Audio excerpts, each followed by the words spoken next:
उसके बाद देखिए चंबल परियोजना पर अपन ने 3 बांध पढ़े भी। एक गांधी सागर, एक राणा प्रताप सागर और एक जवाहर सागर। चौथा देखिए कोटा बैराज। यह देखिए कोटा शहर के समीप बनाया गया है, यानी जो कोटा शहर है उसके पास ये बनाया गया। कोटा शहर देखें तो चंबल नदी उसके बीचों बीच गुजरती है, यानी कोटा जो नगर देखें या शहर देखें वो चंबल नदी पर ही बसा हुआ है।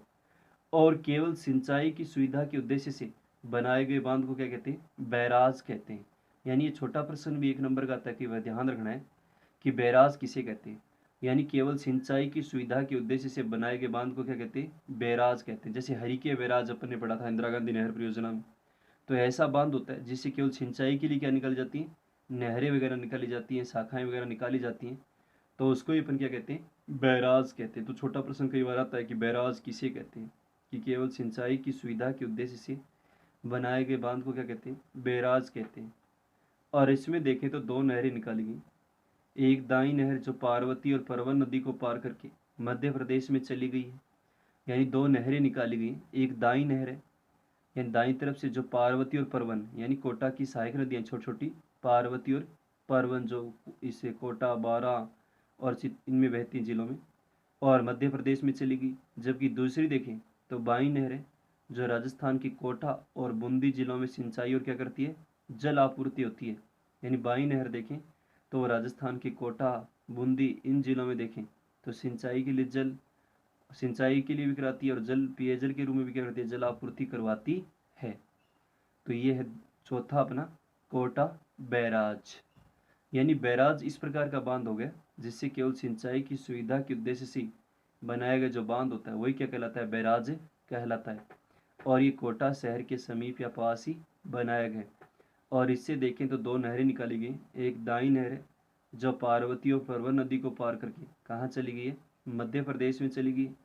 जबकि दूसरी बाई नहर है जो राजस्थान के कोटा, बूंदी जिलों में सिंचाई और पेयजल के लिए क्या करती है? जल आपूर्ति करवाती है।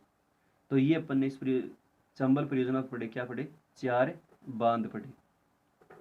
उसके बाद तीसरा बिंदु था अपना महत्व या लाभ या इसका उद्देश्य एक ही बात। चंबल परियोजना के कारण देखें तो एक कोटा एक मुख्य औद्योगिक केंद्र बन गया।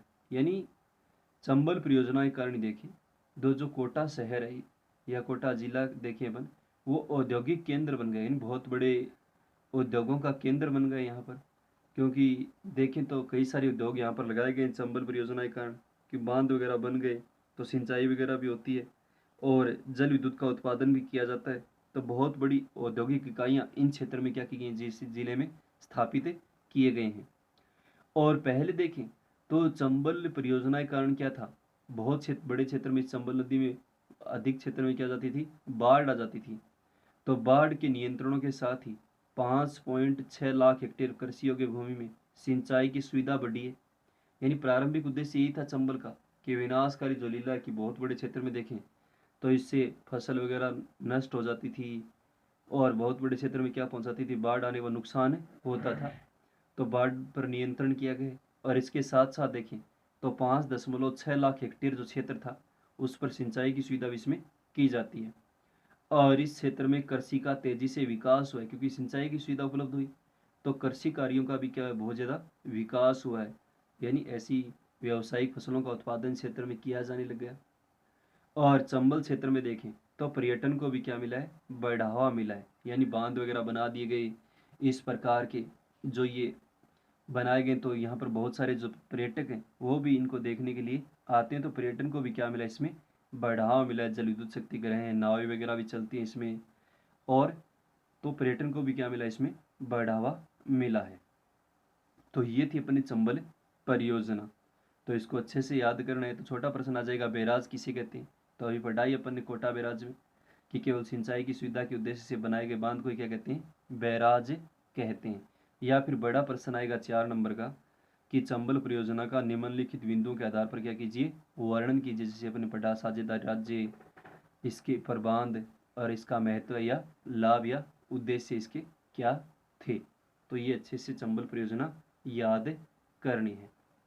उसके बाद देखिए अगली परियोजना अपनी माही बजाज सागर परियोजना।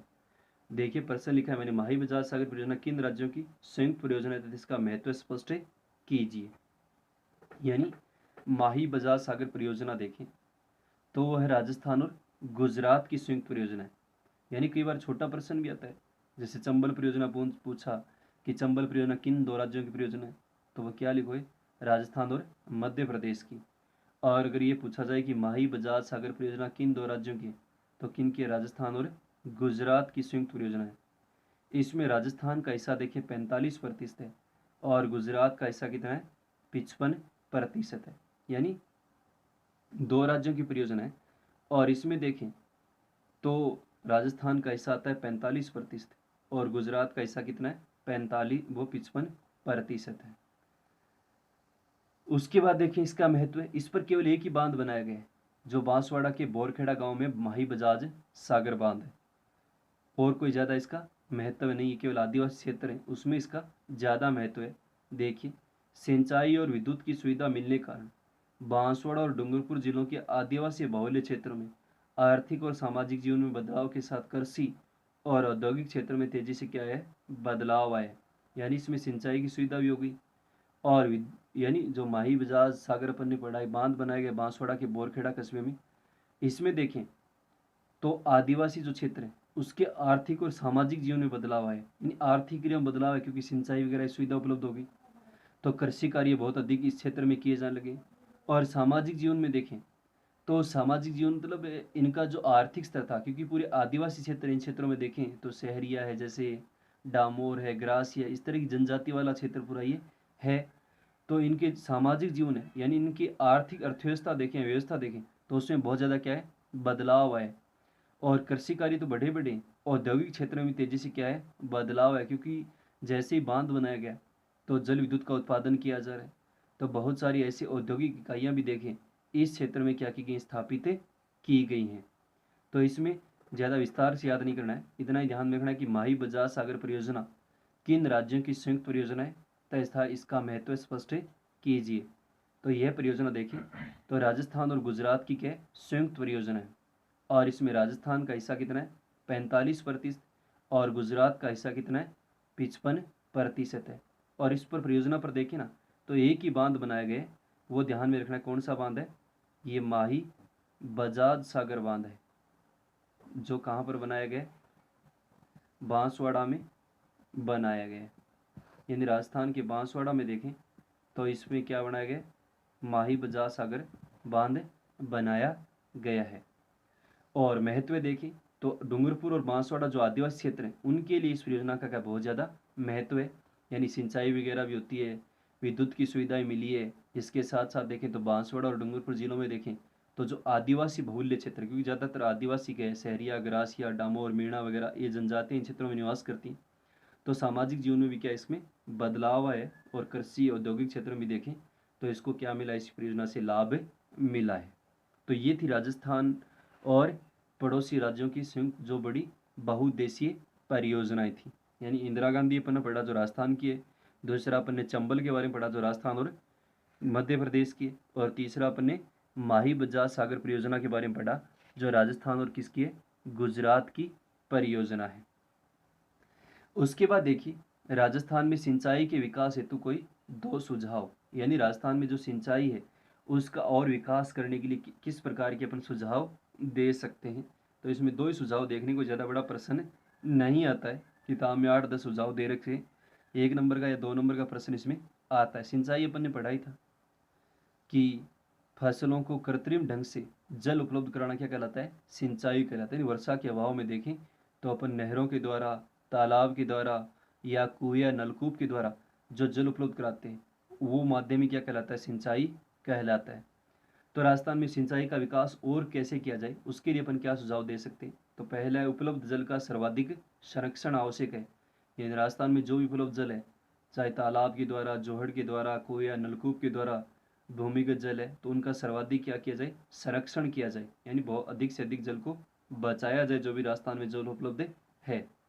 दूसरा देखिए भूजल का उपयोग पूरी सतर्कता से किया जाए। भूजल कौन सा होता है, भूमिगत जल, यानी जो अपन कुएं नलकूप के माध्यम से जल काम में लेते हैं उसका उपयोग बहुत ही सतर्कता मतलब अच्छी तरह से उसको काम में उपयोग में लिया जाए, क्योंकि अपन देख रहे हैं ज़्यादातर इस प्रकार की फसलों का अपन व्यावसायिक उत्पादन कर रहे हैं जिनमें जल की आवश्यकता क्या होती है, ज़्यादा होती है, और लगातार जल को काम में लेने से वो क्षेत्र क्या बन जाते हैं, इस प्रकार के क्षेत्र हो जाते हैं जहाँ ज़्यादातर इस प्रकार के जल को काम में लेंगे तो धीरे धीरे जल क्या होता है, भूमि के जल स्तर नीचे गिरता जाता है।